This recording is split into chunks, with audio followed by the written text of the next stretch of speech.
की विधानसभा का कामकाज और लेफ्टिनेंट गवर्नर और मंत्रिपरिषद का अधिकारियों के बारे में भी उस बिल में, उस एक्ट में क्लियरली बताए गए। अभी जीएनसीटीडी एक्ट 1991 की सेक्शन 44 के द्वारा की गई अधिकारियों के तहत भारत राष्ट्रपति जी ने GNCTD allocation of business rules 1993 और ट्रांजैक्शन बिजनेस जीएनसीटीडी रूल्स 1993 की इश्यू की है। संविधान के आर्टिकल 239 ए के क्लास 4 के अंदर प्रवेशों के अनुसार इस लेफ्टिनेंट गवर्नर का कर्तव्य है कि किसी विषय पर दिल्ली सरकार का मंत्रिपरिषद के साथ उनका कोई अलग राय है तो सो भी सुनना पड़ेगा। अगर दिल्ली मंत्रिपरिषद का निर्णय हो, कोई विषय पर अलग राय है तो लेफ्टिनेंट गवर्नर का कोई अधिकार नहीं है, सीधा सीधा प्रेसिडेंट ऑफ इंडिया, महामहिम प्रेसिडेंट ऑफ इंडिया को रिफर करते हैं, ये रिफर करते हैं। इसलिए ये दिल्ली का जो लेफ्टिनेंट गवर्नर है ओरिजिनली वो एडमिनिस्ट्रेटर है। देश में 3 तरह का एडमिनिस्ट्रेशन लेजिस्लेशन चलते हैं। एक full fledged governments, UP, AP, HP, MP, Maharashtra जैसे बड़ा स्टेट्स हो, उसका एक गवर्नर एडमिनिस्ट्रेशन चलते हैं और फुल पेड्ज्ड असेंबली रहते हैं। दूसरा अंडमान निकोबार, लक्षद्वीप, चंडीगढ़ जैसे यूटीस है। तीसरा limited powers, with limited powers legislative assembly के साथ यूनियन टेरिटरी है, उसमें एक दिल्ली में भी है। इसलिए दिल्ली एक स्टेट है, पूरा अधिकार उसके साथ है, क्योंकि ये 1991 में जो बिल बनाया भारतीय जनता पार्टी सरकार, मोदी सरकार नहीं बनाया, कांग्रेस पार्टी ने बनाया। उनने कितना अधिकार उनको दिया है, एक अधिकार भी ये अमेंडमेंट के द्वारा मोदी सरकार नहीं लेना चाहते हैं। दिल्ली जनता को मैं विश्वास दिलाना चाहता हूं, दिल्ली जनता को विश्वास दिलाना चाहता हूं। जो सवाल आप उठाए, आप सुनिए, एक एक सवाल का जवाब देने को तैयार हूं, एक एक सवाल का जवाब देने को तैयार हूं, क्योंकि बड़े बड़े आप लोग बुद्धिमान हैं, इसलिए थोड़ा बोलने में प्रॉब्लम होगा, मगर पूरा जवाब देने को तैयार हूं। अध्यक्ष जी, आज मैं बताना चाहता हूं, दिल्ली एक यूनियन टेरिटरी है with legislative assembly having limited legislative powers. Delhi is not a full fledged state. ये सभी लोग, सभी दलों से मैं अनुरोध करना चाहता हूं, Delhi not a full fledged state, पूरा अधिकार उनको नहीं है। एडमिनिस्ट्रेटर है, उनका नाम है एलजी। दिल्ली को एडमिनिस्ट्रेटर राष्ट्रपति के द्वारा, उस कानून के द्वारा नियुक्त होता है राष्ट्रपति, उनको लेजिस्लेटर एलजी नाम पर बुलाते हैं, मगर वो एडमिनिस्ट्रेटर है। Delhi is a administrator appointed by the President of India under Article 239 and designated Lieutenant Governor under Article 239 AA of the Constitution of India. Executive powers of the Lieutenant Governor are different from the powers of the Governor of the states. Lieutenant Governor can refer matters wherever he disagrees with the views of the Council of Ministers to the President of India as per the Article 239 AA4 by Constitution.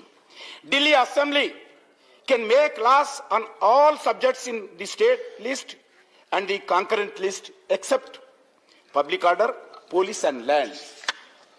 Powers of the government in city of Delhi as provided in the Constitution of India and the GNCTD Act 1991. Nothing is being attempted through this bill, today's bill, which is not as per the Constitution. हम constitution के खिलाफ नहीं तो GNCT act 1991 के खिलाफ एक line भी नहीं है। मैं पूरा उदाहरण के साथ बताने वाला हूं। The proposed bill does not curtail in any manner any of the power enjoying the government of NCT Delhi, which is already provided in the Constitution of India. Constitution के द्वारा जो अधिकार दिल्ली सरकार को है, एक अधिकार भी भारतीय जनता पार्टी सरकार, मोदी सरकार नहीं ले रही है। The bill is not providing any amendment to the constitution of India. ये कॉन्स्टिट्यूशन का भी कोई अमेंडमेंट नहीं कर रहे हैं। Proposed amendment are in tune with the supreme court judgments. अध्यक्ष जी, मैं बताना चाहता हूं, हम 1991 में जीएनसीटी का एक्ट बनाए, मगर हाईकोर्ट में गए। हमारा कारण नहीं गए, क्यों जाना पड़ा हाईकोर्ट में? अगर बिल करेक्ट है तो, बिल में क्लैरिटी है तो, एम्बिग्युइटी नहीं है तो कौन हाईकोर्ट में जाना पड़ा? कौन सुप्रीम कोर्ट डिवीजनल बेंच में जाना पड़ा? सुप्रीम कोर्ट का कॉन्स्टिट्यूशन बेंच के सामने क्यों जाना पड़ा? ये मोदी सरकार का कारण नहीं है ना। क्यों ये? क्योंकि ये बिल में कुछ प्रॉब्लम्स है, क्लैरिटी नहीं है, इस बिल में एम्बिग्युइटी है। इसका कारण अलग अलग चर्चा हो रहे, अलग अलग फोरम के ऊपर चर्चा हो रहे, हाई कोर्ट में, सुप्रीम कोर्ट में, दिल्ली सरकार में, अलग अलग विषय पर चर्चा हो रही। क्योंकि ये बिल बनाया संसद, हमने बनाया। ये बिल बनाया, संसद बनाने के बाद ये बाहर चर्चा हो रहे, कोर्ट में जा रहे, हम खाली स्पेक्टेटर के जैसे नहीं बैठते। ये जिम्मेदारी बनता है संसद का, जिम्मेदारी बनता है अपना सांसदों का। अपना जो बिल बनाया उसके ऊपर हाईकोर्ट में चर्चा हो रहे, सुनाई हो रहे, जजमेंट हो रहे, सुप्रीम कोर्ट डिवीजन बेंच में जा रहे, सुप्रीम कोर्ट में कॉन्स्टिट्यूशन बेंच में जा रहे। हमारा कोई संबंध नहीं है, हम बिल बनाए, जो कहे बाहर कर लो। ऐसा नहीं हो सकता है। हम नरेंद्र मोदी सरकार ऐसा बांटने वाला सरकार नहीं। हमारा जिम्मेदारी बनता है, इसको क्लैरिटी देना जिम्मेदारी बनता है। अध्यक्ष जी, nothing is being added in the GNCD Act which is contrary to the constitutional framework of the governance provided by the respect of the Union Territory of Delhi as per Article 239A and Article 239AB. The bill is proposes 4 amendments in the GNCD Act. अभी सब लोग उसके बारे में बताए। देख जी, amendment section 21 aims to clarify that the terms of government wherever the appears in the law made by the legislative assembly. अध्यक्ष जी, मैं बताना चाहता हूं दिल्ली सरकार लगातार इसी विषय पर चर्चा कर रही। मैं ये दिल्ली गवर्नमेंट का ये passed by legislative assembly national capital of territory of Delhi 24th June 2015, the Delhi Netaji Subhash university of technology bill 2015। इसमें क्या लिखा है? गवर्नमेंट मीन्स, जो सभी लोग सुनना पड़ेगा, government means lieutenant governor of the National Capital of Territory of Delhi appointed by the President under Article 239, designated as a such under Article 239A of the Constitution. ये दिल्ली सरकार ऑलरेडी 2015 में ये मानते हैं, ये दिल्ली सरकार बोले तो lieutenant governor appointed by the president of India. ये हम नहीं लगाया, मोदी सरकार नहीं लाया है, ये कांग्रेस पार्टी के जमाने में लाया है, उसको दिल्ली सरकार ने प्रिंट किया है। ये कौन लाया? ये इससे ये सब लोग सुनना पड़ेगा। मैं अध्यक्ष जी, मैं आपके पास भी देता हूं ये ऑर्डर, ये गवर्नमेंट का ऑर्डर।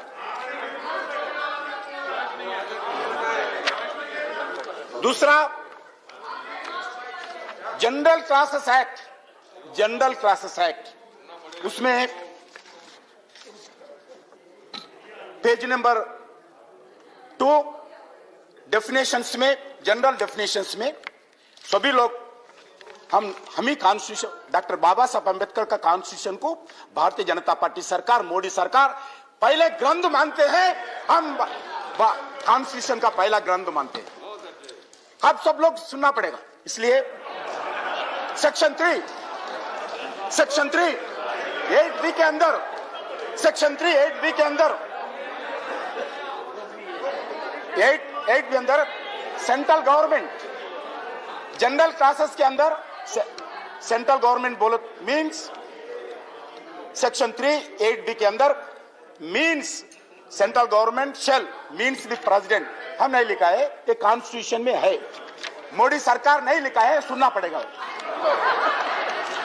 दूसरा सेक्शन 360C के अंदर state government means shall means the state of the governor of the union territory and central government.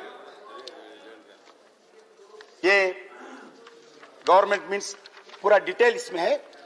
और दूसरा GNCD assembly rules, assembly rules अलग होते हैं, लोकसभा रूल्स अलग होते हैं।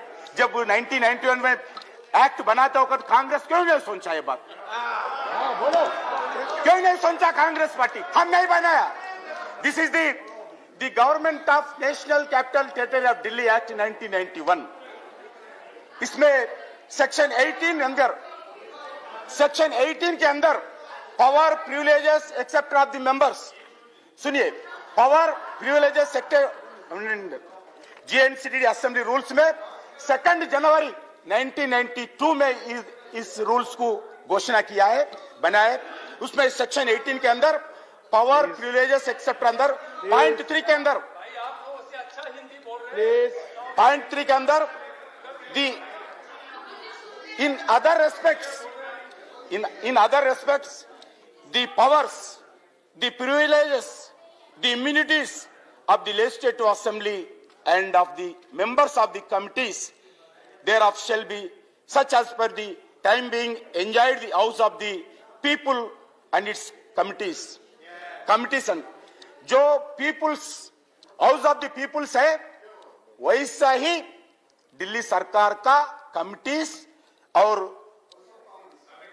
देयर आफ्टर मेंबर्स का रूल्स है, वही दिल्ली का है। ये भारतीय जनता पार्टी सरकार नहीं बनाया, ये कांग्रेस पार्टी ने बनाया। अध्यक्ष जी, सुप्रीम कोर्ट का बार बार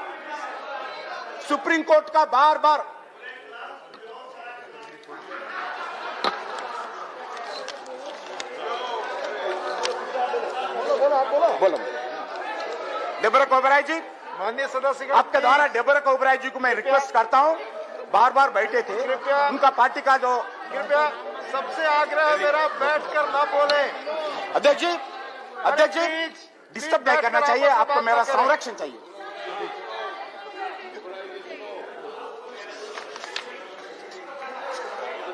अध्यक्ष जी, supreme court versus supreme court में कॉन्स्टिट्यूशनल बेंच सुप्रीम कोर्ट का जजमेंट है, मैं सुनाना चाहता हूं।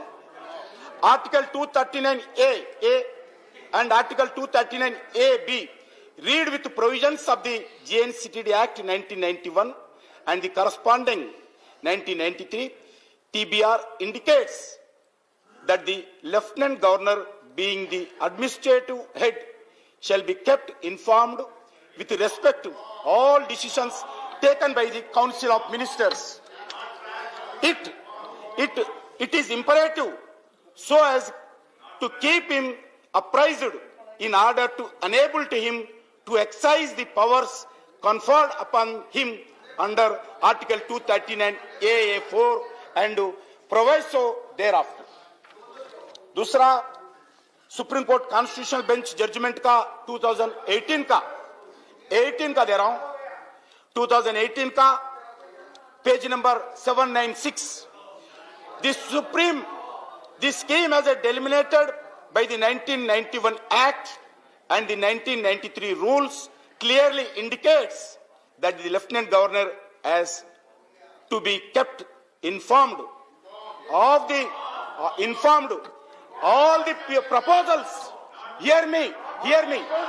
Informed all the proposals, agendas of the meeting and decisions taken. The communication of all decisions is necessary to enable the Lieutenant Governor to perform duties and obligations to the oversee the administration of the GNCT, and where he is of a different opinion, he can make reference to the President of India. Supreme court ने constitutional bench ने judgement है, क्या बताए?